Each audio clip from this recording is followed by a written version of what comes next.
Halo, Assalamualaikum warahmatullahi wabarakatuh. Perkenalkan, nama saya Maria Antonia Hadi Prasetyo, NIM 22032428 dari kelas reguler 1B semester 2 dari Prodi D3 Perekam Medis dan Informasi Kesehatan Sekolah Tinggi Ilmu Administrasi STIA Malang. Di sini saya akan menjelaskan tentang anatomi dan fisiologi sistem pencernaan atau digestive system oleh dosen pengampu Bapak Henry Didi Harto, SKep, Nurse MPD. Kali ini saya akan menjelaskan tentang anatomi sistem pencernaan. Apa sih sistem pencernaan itu? Sistem pencernaan merupakan sistem yang memproses, mengubah makanan, dan menyerap sari makanan yang berupa nutrisi-nutrisi yang dibutuhkan oleh tubuh. Sistem pencernaan akan memecah molekul makanan yang kompleks menjadi molekul yang sederhana dengan bantuan enzim sehingga mudah dicerna oleh tubuh. Sistem pencernaan mengolah makanan-makanan sehingga dapat diserap dan digunakan oleh sel-sel tubuh secara fisika maupun secara kimia. Sistem pencernaan ini terdiri dari saluran pencernaan atau alimentar, yaitu tuba muskolar panjang yang merentang dari mulut sampai anus, dan organ-organ aksesoris seperti gigi, lidah, kelenjar saliva, hati, kantung empedu, dan pankreas. Saluran pencernaan yang terletak di bawah area diafragma disebut saluran gastrointestinal. Lalu, apa sih fungsi dari sistem pencernaan? Fungsi utama dari sistem ini adalah untuk menyediakan makanan, air, dan elektrolit bagi tubuh dari nutrien yang dicerna sehingga siap diabsorpsi. Pencernaan berlangsung secara mekanik dan kimia dan meliputi proses berikut. 1. Ingesti adalah masuknya makanan ke dalam mulut. 2. Pemotongan dan penggilingan makanan dilakukan secara mekanik oleh gigi. Makanan kemudian bercampur dengan saliva sebelum ditelan atau menelan. Ketiga, ada peristalsis, adalah gelombang kontraksi otot polos involunter yang menggerakkan makanan tertelan melalui saluran pencernaan. Keempat, ada digesti. Digesti adalah hidrolisis kimia atau penguraian molekul besar menjadi molekul kecil sehingga absorpsi dapat berlangsung. Kelima, ada absorpsi, adalah pergerakan produk akhir pencernaan dari lumen saluran pencernaan ke dalam sirkulasi darah dan limfatik sehingga dapat digunakan oleh tubuh. Keenam dan yang terakhir ada egesti atau defekasi. Defekasi adalah proses eliminasi zat-zat yang tidak tercerna juga bakteri dalam bentuk feses dari saluran pencernaan. Itulah tadi beberapa fungsi dari saluran pencernaan. Sekarang kita akan masuk kepada proses pencernaan. Ada berapa macam sih proses pencernaan itu? Proses pencernaan terbagi menjadi dua proses. Yang pertama ada pencernaan secara mekanis, artinya proses pengubahan makanan dari bentuk kasar atau besar menjadi bentuk yang lebih kecil atau halus. Proses ini terjadi dengan bantuan gigi dan lidah, juga dengan otot lambung. Dan yang kedua ada proses pencernaan secara kimiawi, artinya proses pengubahan zat makanan dari bentuk yang kompleks menjadi bentuk yang lebih sederhana dengan bantuan enzim pencernaan. Kita masuk pada bagian organ pencernaan manusia dan organ tambahannya. Yang pertama ada rongga mulut atau cavum oris. Dengan organ tambahan adalah ada gigi, dens, dan lidah atau lingua. Kita masuk pada gigi atau dens, merupakan alat pencernaan yang bertugas secara mekanik. Terdapat 4 jenis gigi, yaitu 1. Gigi taring atau dens caninus, berfungsi untuk mencabik atau merobek makanan. 2. Gigi seri atau dens incisivus, berfungsi untuk memotong makanan. Sedangkan yang ketiga dan keempat ada gigi geraham depan atau dens molare dan geraham belakang atau dens molare. Yang keduanya berfungsi untuk menghaluskan makanan. Selanjutnya kita masuk pada lidah, merupakan organ terletak di dasar mulut yang kaya akan otot permukaannya, kaya akan papila dan tonjolan lidah yang sangat banyak mengandung kucup pengecap. Bisa kalian lihat sendiri ya. Di ujung itu ada rasa manis, depan belakangnya ujung ada pengecap rasa asam, tengah pengecap rasa asin, dan pangkal lidah atau bagian belakang itu adalah pengecap rasa pahit. Kita masuk untuk fungsi dari lidah adalah pengaduk makanan, membantu proses pengenalan makanan, sebagai alat atau organ pengecap, membantu membersihkan rongga mulut, membantu untuk berbicara atau bercakap-cakap, terbagi menjadi beberapa daerah rasa antara lain asin, manis, pahit, dan asam. Selanjutnya ada kelenjar ludah atau glandula salivales, menghasilkan air liur atau air ludah yang bersifat pekat dan licin. Saliva ini banyak mengandung lendir atau musin dan enzim petialin atau amilase. Enzim petialin memiliki pH sekitar 6,8 sampai 7,0 dengan suhu 37 derajat Celcius. Fungsi air liur adalah 1. Mempermudah proses penelanan dan pencernaan makanan, 2. Melindungi selaput mulut, dan 3. Mencerna makanan secara kimia. Itulah tadi beberapa fungsi dari lidah dan pengertian dari kelenjar ludah dan fungsi air liur. Bagian kedua ada faring. Faring merupakan organ penghubung antara rongga mulut dengan kerongkongan atau esofagus. Makanan yang telah dicerna akan masuk ke kerongkongan melalui proses deglutisi melalui faring. Faring juga merupakan pertemuan antara trakus digestivus dengan saluran respirasi. Disebut juga sebagai pangkal esofagus. Di bagian dalam faring terdapat amandel atau tosil yang merupakan kumpulan kelenjar limpa yang mengandung limfosit. Bagian ketiga ada esofagus atau kerongkongan. Tabung atau tub berotot pada vertebrata yang dilalui sewaktu makanan mengalir dari bagian mulut ke dalam lambung atau vertikulus dengan panjang sekitar 20-25 cm. Makanan berjalan melalui esofagus dengan menggunakan proses peristaltik. Dinding kerongkongan atau esofagus ini terdiri atas 3 lapisan, yaitu 1. Tunika mucosa menghasilkan mukus atau lender. 2. Tunika submucosa terdapat jaringan ikat, kolagen, dan elastis, ujung kapiler darah dan ujung saraf. 3. Tunika muscularis mengandung otot polos dan jaringan ikat, gerakan peristaltik pada kerongkongan.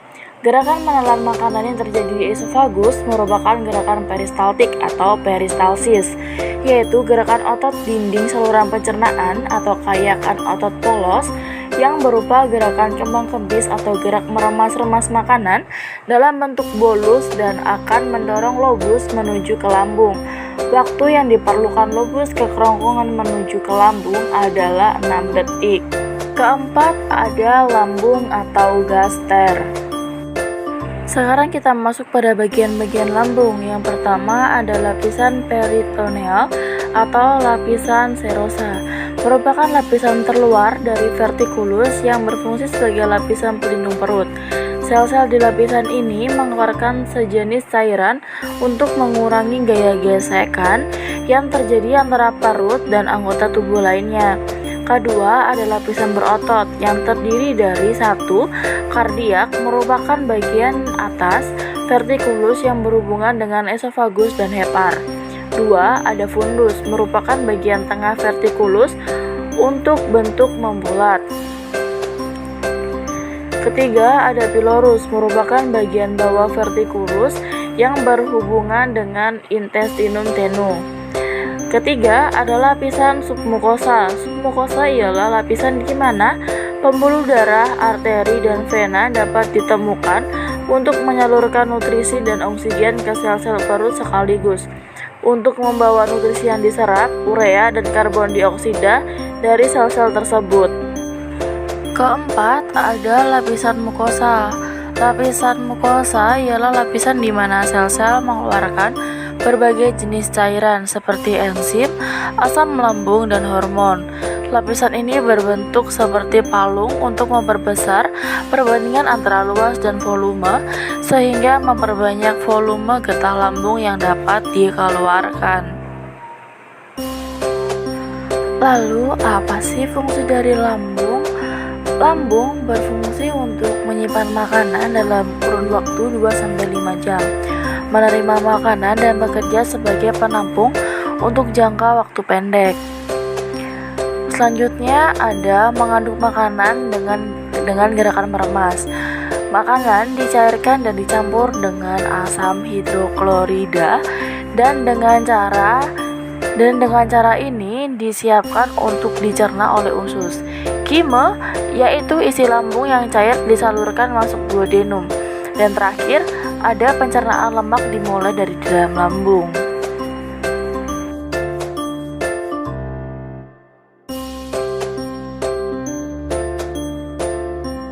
Bagian saluran pencernaan yang kelima ada usus halus atau intestinum tenue, merupakan saluran panjang sekitar 8,25 meter.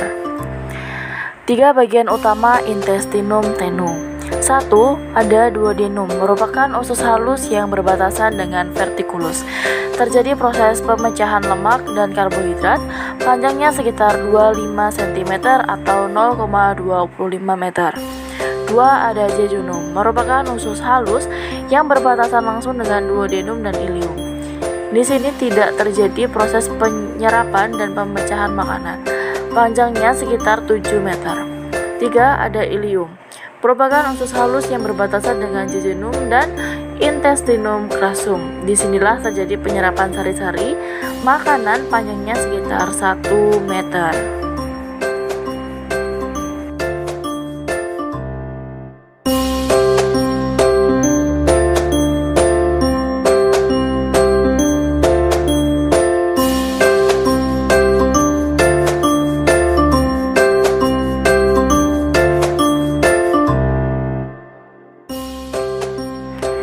Keenam, bagian tubuh keenam ada pankreas, terletak dekat vertikulus atau rongga perut sebelah kiri, yaitu di antara duodenum dan limpa, dengan panjang sekitar 15 cm dan lebar 5 cm. Apa saja sih yang dihasilkan oleh pankreas? Kelenjar pankreas menghasilkan hormon insulin yang berfungsi untuk mengatur atau menurunkan kadar gula dalam darah, berfungsi untuk menghasilkan getah pankreas yang banyak mengandung enzim. Enzim tersebut yaitu 1. Ada amilase, berfungsi untuk mengubah amilum menjadi maltose. 2. Ada lipase, berfungsi untuk mengubah lipid menjadi asam lemak dan gliserol. 3. Ada tripsin, berfungsi untuk memecah pepton menjadi asam amino. Dan yang selanjutnya ada karbohidrasa pankreas, berfungsi mengubah disakarida menjadi monosakarida. Disakarida yang penting adalah maltase, sukrase, dan laktase. Kemudian ada garam NH, CO3 dan bersifat basa yang berfungsi untuk menetralkan keasaman kim atau kime yang keluar dari vertikulus.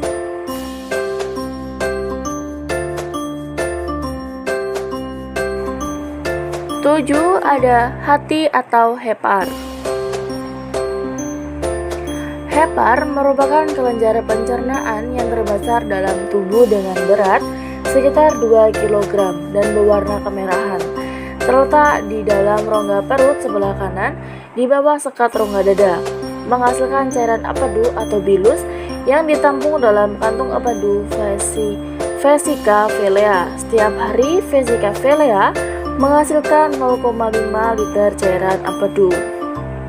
Kemudian ada kandungan apadu. Yang pertama, garam kolat yang berfungsi mengaktifkan lipase pankreas, menurunkan tekanan permukaan butir-butir lemak sehingga dapat diemulsikan dalam pencernaan, bersenyawa dengan asam lemak, membentuk senyawa yang mudah larut dalam air dan mudah diserap. 2. Natrium karbohidrat. natrium karbonat maksud saya. Berfungsi mengatur keasaman empedu sehingga membuat pH empedu menjadi 7,1 sampai 8,5. 3. Ada kolesterol. Kolesterol merupakan lemak netral yang memiliki daya larut sangat kecil dalam air. Merupakan prekursor dari aktivitas steroid seperti vitamin dan hormon. Empedu menghasilkan zat warna empedu, bilirubin dan biliverdin. Garam empedu. Fungsi empedu untuk mengemulsikan atau memecah lemak, membunuh kuman-kuman dalam saluran pencernaan. Lalu untuk hepar berfungsi menghasilkan cairan empedu, menawarkan racun, menyimpan gula dalam bentuk glikogen atau gula otot, mengubah provitamin A menjadi vitamin A, menjaga keseimbangan zat makanan dalam darah dan mengubah kelebihan asam amino menjadi urea untuk dikeluarkan dari tubuh.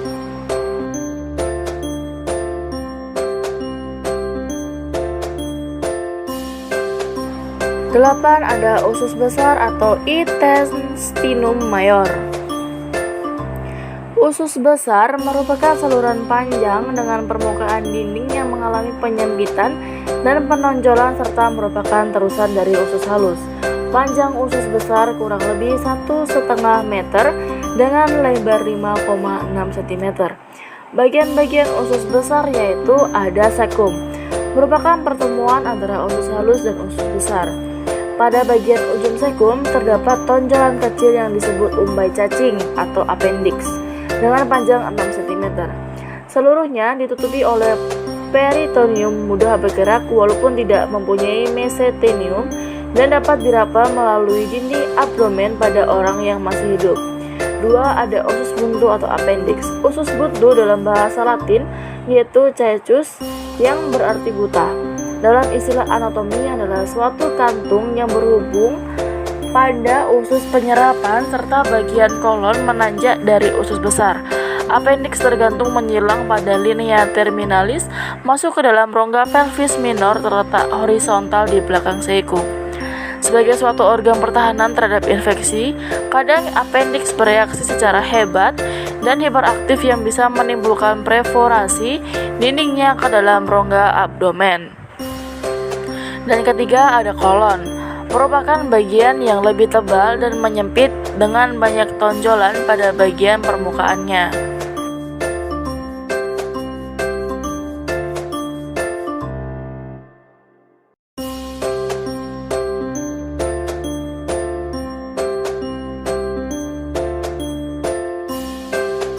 Sekarang kita akan membahas macam-macam kolon. Pertama ada kolon ascendens. Panjang kolon ascendens yaitu 13 cm terletak di bawah abdomen sebelah kanan, membujur ke atas dan ilium ke bawah hati. Di bawah hati membengkok ke kiri, lengkungan ini disebut flexura hepatica. Dilanjutkan sebagai kolon transversum. Kolon transversum, panjang kolon ini yaitu 38 cm, membujur dan kolon ascendens sampai ke kolon descendens berada di bawah abdomen. Sebelah kanan terdapat flexura hepatica dan sebelah kiri terdapat flexura lienalis.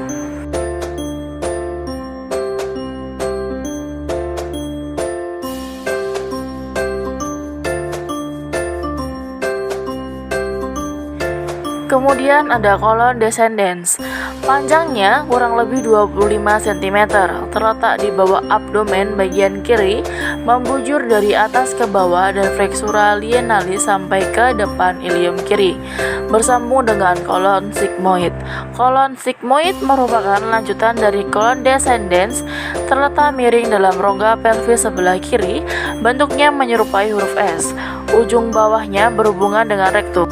Sekarang kita akan membahas tentang rektum.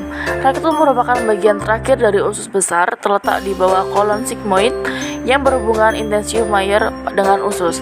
Terletak dalam rongga pelvis di depan os sacrum dan os coccygeus. Proses yang terjadi di kolon adalah adanya pencernaan secara biologis dengan bantuan bakteri Escherichia coli yang bertugas untuk membusukkan makanan, membentuk vitamin K, dan menghambat pertumbuhan bakteri yang bersifat patogen. Sisa makanan yang telah dibusukkan akan dibentuk menjadi feses dan akan masuk dalam rektum. Proses yang terjadi di rektum adalah pergerakan feses secara peristaltik yang dikendalikan oleh otot polos dan akhirnya akan menuju anus atau lubang pelepasan akhir. Proses perjalanan makanan menuju usus memerlukan waktu sekitar 4-5 jam. Usus besar dapat menyimpan makanan dalam kurun waktu 24 jam. Bagian dari saluran pencernaan yang terakhir adalah anus atau lubang pelepasan. Merupakan lubang pada ujung saluran pencernaan yang menghubungkan rektum dengan dunia luar, terletak di dasar pelvis. Di anus terjadi proses perjalanan terakhir dari feses yang telah dibentuk di kolon. Proses pengeluaran feses melalui anus disebut defekasi. Dinding anus diperkuat oleh 3 sphincter. Yang pertama ada sphincter ani internus, bekerja tidak menurut kehendak. Dan yang kedua ada sphincter levator, ani bekerja juga tidak menurut kehendak. Dan yang terakhir ada sphincter ani externus, bekerja menurut kehendak. Ya, itulah tadi beberapa pemaparan materi tentang saluran pencernaan pada manusia. Terima kasih sudah mau menyimak. Akhir kata, wassalamualaikum warahmatullahi wabarakatuh. See you next time.